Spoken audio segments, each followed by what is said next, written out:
3. Bab Nebukadnesar padşa bir altın heykel yasatdı. Onun boy 60, eni 6 tirsekti. Padşa heykeli Babıl vilayetinin Deyra diyen düllüğünde dikti.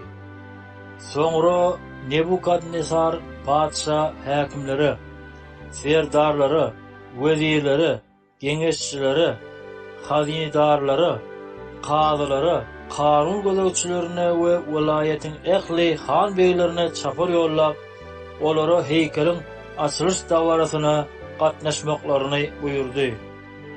Şehirlikte hakimler, serdarlar, vezirler, gengeşçiler, hazinedarlar, qadılar, kanun gözetçileri ve vilayetin ehli han beyleri Nebukadnesar padşanın diken heykelinin açılış davarasına yığılaştılar.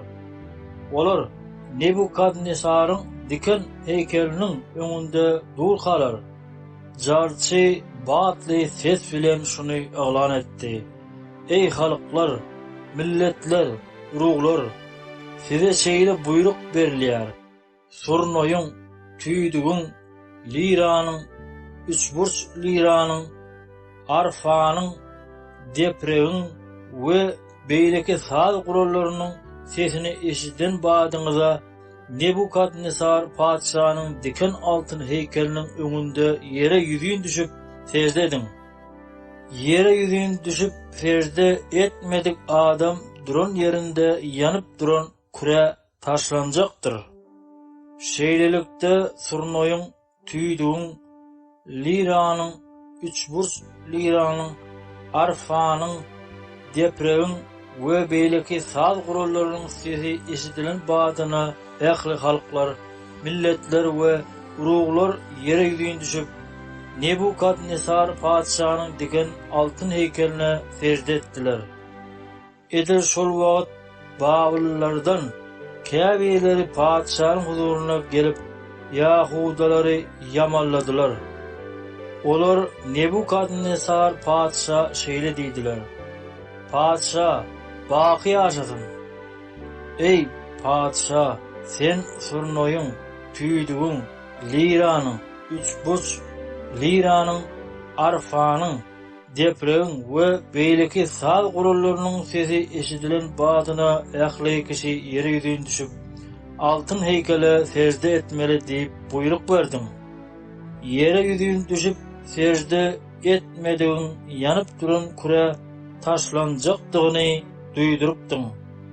Ine Babıl vilayetinde senin ýokary wezifelere berilen Şadrak, Meşak we Abednego adly Yahudalaryň bar.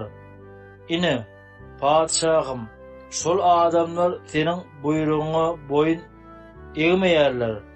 Olar senin hudaýlaryňa kulluk etmeýärler we senin diken altın heykeline secde etmeýärler.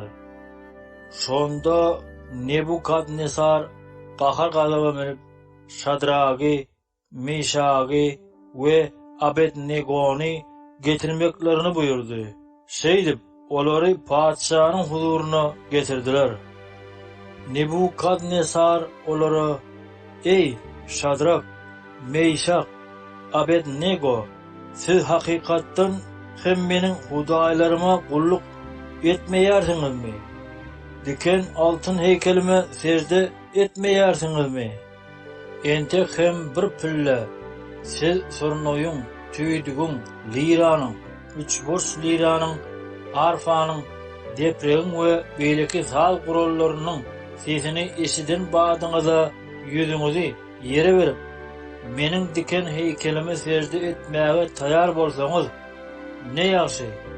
Emma secde etmekden boyun gaçyrsaňyz duran ýeriňizde yanıp duran küre taşlanarsyňyz. Sizi meniň elimden halas edip biljek Hudaý barmyka diýdi. Şadrak, Meşak we Abednego Nebukadnesar padşa şeýle jogap berdiler. Bu ýagdaýda özümizi senden goramaň geregi ýok. Ey padşahym, bizi yanıp duran kureden halas edip bilýän Hudaý bu biziň kulluk ediyen Hudaýymyzdyr. Ol bizi senin elinden halas eder. Ýöne ol bizi halas etmese de, ey padşahym, şunu bilip goýun. Biz senin hudaýlaryňa kulluk etmeriz. Senin diken altın heykeline secde etmeriz. Şundan soň Şadraga, Meşaga we Abednego garşy Nebukadnesaryň gahar gazaby ot bolup tutuşdy. Gahardan ýaňa hatda onuň ýüzi gamaşyp gitdi. Ol ýanyp duran Kur'any adatkysyndan hem 7 esse artyk gyzdyrmaklaryny buyurdy. Şeýle hem ol oşundaky iň güýçlü eskerlere Şadragyň, Meşagyň we Abednego'nun el ayagyny daňap olary ýanyp duran küre taşyrmaklaryny buyurdy. Şeýlelikde uzun köýnekli, dolly, selleli we beýleki geyim gejimli halda el ayaklary daňap olary ýanyp duran küre taşladylar. Padşanyň buyrugynyň juda berkdigi sebäpli küre çenden aşa gyzdyrlandygy üçin Şadragy, Meşagy, Abednego'ny oda taşlan adamlar onun horuny yandylar. Şadrak, Meşak we Abednego bolsa daňylyp ýanyp duran küräniň içine ýykyldylar. Şol wagt Nebukadnesar padşa gorkudan ýaňa ank bolup, hayran galyp, şaltlyk bilen ör boýuna aldy. Ol geňeşçilerine ýüzlenip, biziň daňyp oduň içine atarmyz 3 adam dälmidi näme? Diýdi olar. Dogry ey padşahym, diýip jogap berdiler. Padşa, emma men oduň içinde gelip ýören el ayagy çödülen 4 adamy görýärin. Olara hiç ýyly zeper ýetmendir we olaryň 4-njiňiň keşfi hudaýlaryň birinke meňzeýär, diýdi.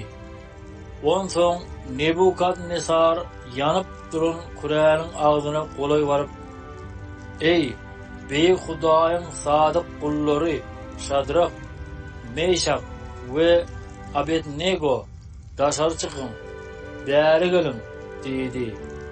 Şeýdip Şadrak, Meşak we Abednego oduň içinden çykdylar. Emirler, serdarlar, häkimler we padşanyň geňeşçileri üýüşip, oduň bu adamlara hiç ýyly ziýan ýetirmeýändigini gördüler. Olaryň başlaryndaky saçlary da çirkilmeýändi. Doğanlaryna da zeper ýetmeýändi. Hatta olaryň üstüne oduň ýyzy hem urmandy. Nebukadnesar şeýle diýdi: Şadragyň, Meşagyň we Abednego'nun Hudaýyna alkyş bolsun. Feriştesini iýerip, özüne bil baglan gullaryny halas etdi.